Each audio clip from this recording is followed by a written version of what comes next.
तो बोबो बॉय एक नॉर्मल लड़का जिसके पास 7 अलग अलग एलिमेंट्स पावर हैं। हम सब ने उसे हर बार अपने दोस्तों को बचाते और गैलेक्सी के सबसे खतरनाक विलन को हराते देखा है। लेकिन क्या आपने कभी नोटिस किया है कि एक बहुत डार्क रियलिटी है जो शो के क्रिएटर्स हमारे आंखों के सामने से छुपा रहे हैं। क्या होगा अगर मैं आपसे कहूँ कि बोबो बॉय की ये सबसे बड़ी ताकत धीरे धीरे उसकी जान ले रही है। तो बिना किसी इंट्रो के आज हम बोबो बॉय यूनिवर्स की उस डार्क थ्योरी के बारे में बात करेंगे जो प्रूव करती है कि एलिमेंट स्प्लिट होना कोई सुपर पावर नहीं बल्कि ये कर्ज है, और इसका सबसे बड़ा और प्रूफ शो के पहले ही सीजन में ही दे दिया गया था। तो fact number 1, the memory fracture. तो अगर आपको याद हो तो ओरिजिनल सीरीज के अर्ली एपिसोड में एक क्लियर रूल एस्टेब्लिश किया गया था कि अगर बोबो बॉय ज्यादा देर तक स्प्लिट रहता है तो उसकी मेमोरी गायब होने लगती है। उसका दिमाग एक आम इंसान का है, लेकिन उसे 3, 5 या 7 अलग अलग कॉन्शियसनेस माइंड में तोड़ना पड़ता है। सोचो इसके बारे में, जब वो वापस मर्ज होता है तो सातों एलिमेंट्स के अलग अलग मेमोरीज, उनका पेन, उनका ट्रॉमा एक ही सेकंड में उसके दिमाग में क्रैश करता है। साइंस और साइकोलॉजी के हिसाब से इस लेवल का मेंटल स्ट्रेन किसी भी इंसान को पागल करने के लिए काफी है। और हमने देखा है कि जब वो टियर 2 या फ्यूजन यूज करता है जैसे सुप्रा, फ्रॉस्ट फायर, उसके बाद उसकी बॉडी प्रैक्टिकली पैरालाइज हो जाती है। ये सिर्फ फिजिकल थकान नहीं है, ये उसका नर्व सिस्टम शट डाउन हो रहा है। ओके, तो अब आते हैं फैक्ट नंबर 2 पर। तो जैसा कि हम जानते हैं हर एलिमेंट की एक अपनी आइडेंटिटी होती है। थंडरस्टॉर्म का एक्सट्रीम गुस्सा, ब्लेज का एग्रेसिव, साइक्लोन का केयरलेस नेचर। जब बोबो बॉय इन फॉर्म्स में ट्रांसफॉर्म होता है तो क्या वो सच में बोबो बॉय रहता है? वेल, इसका आंसर है नहीं गाइस। एलिमेंट उसका इमोशन एम्पलीफाई कर देता है, और जब वो मर्ज होता है तो उसका नॉर्मल फॉर्म में भी उसका इमोशन अनस्टेबल होने लगता है। क्या आपने कभी नोटिस किया है कि सीरीज के आगे बढ़ते बढ़ते बोबो बॉय कितना स्ट्रेस और सीरियस रहने लगता है? उसका बचपन खत्म हो चुका है, वो धीरे धीरे अपनी ओरिजिनल आइडेंटिटी खो रहा है, और ये एलिमेंट्स उसका दिमाग को टेक ओवर कर रहे हैं। और अगर आपको लगता है कि मैं सिर्फ हवा में तीर मार रहा हूँ तो बोबो बॉय मूवी 2 के सबसे डार्क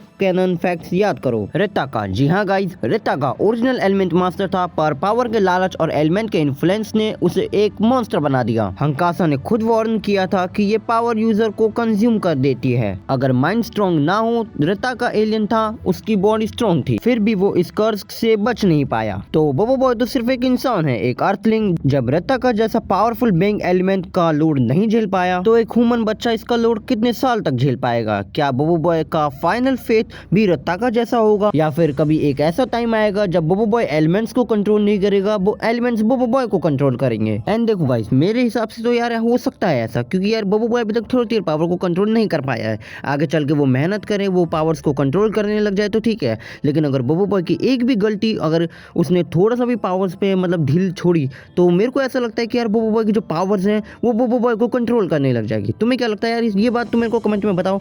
अगर बोबो बॉय ने आगे चल के अपने पावर्स में थोड़ी सी भी ढील दी या फिर अपने आप को थोड़ा सा भी कमजोर बनाया, तो क्या बोबो बॉय की 3rd टियर पावर उसे ही काबू कर लेगी? मुझे ये चीज कमेंट्स में जरूर बताना। खैर, तो जैसे जैसे स्टोरी आगे बढ़ रही है, एस्केप लीग कॉमिक में हम देख रहे हैं कि अगली विलन जो है उसका नाम है किराना। किराना यूज करेगी बोबो बॉय के थंडरस्टॉर्म पावर का 3rd टियर यानी वोल्ट्रा पावर। खैर, तो अगर कॉमिक की मान के चले तो यार अब दुश्मनों का लेवल भी धीरे धीरे बढ़ते जा रहा है, तो इसका मतलब है बोबो बॉय को बहुत ज्यादा स्प्लिट पावर यूज करनी पड़ेगी, नए नए फ्यूजन यूज करने पड़ेंगे, नई नई 3rd टियर पावर को यूज करना पड़ेगा, और हर स्प्लिट और 3rd टियर पावर के साथ वो अपना दिमाग और अपनी जान का एक हिस्सा परमानेंटली खो रहा है। तो मेरा मानना यह है कि फ्यूचर आर्क्स में हम एक ऐसी स्टोरी जरूर देखेंगे जहां बोबो बॉय अपनी ही पावर से अपना कंट्रोल खो देगा। पर आपका इस बारे में क्या सोचना है? क्या आपको लगता है कि बोबो बॉय इन पावर्स का कर्ज को लोड कर पाएगा, या किसी दिन ये पावर उसी को ही एंड कर देंगी? मुझे कमेंट्स में इस बारे में जरूर बताना। लेकिन गाइस, अगर मैं आपको सच सच बताऊं यार, बोबो बॉय की जो पावर है वो कार्टून्स में ही या फिर एनिमे ही में ही अच्छी लगती है, मतलब सॉरी एनिमे में ही अच्छी लगती है।